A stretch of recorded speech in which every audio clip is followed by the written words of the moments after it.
இன்றைக்கி மாடு மேய்க்க போகலான்ட்டு போனாங்களா, அப்படியே வழியில் ஒரு செடி பார்த்தேன். என்னடா செடி அப்படின்னு சொல்லி கிட்ட போய் பார்க்கையில தான் தெரிஞ்சது அதில் அழகழகாக கலர் கலராக பூ இருந்ததுன்னு. அப்படியே பார்க்கலான்னு கிட்ட போனால் செடிக்கிட்டே போக முடியல. ஆனால் பூவை மட்டும் பார்த்தா அத்தனை ஒரு அழகாக இருக்குது.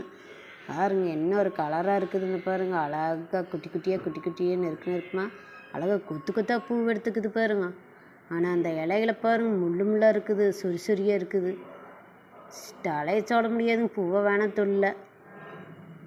ஆனால் அழகாக இருக்குது பார்க்குறக்கு, அப்படி ஒரு அழகு பாருங்க. செடி ஊற பூவாக தான் இருக்குது. பூவை பாருங்க எந்த ஒரு அழகாக இருக்குதுன்னு.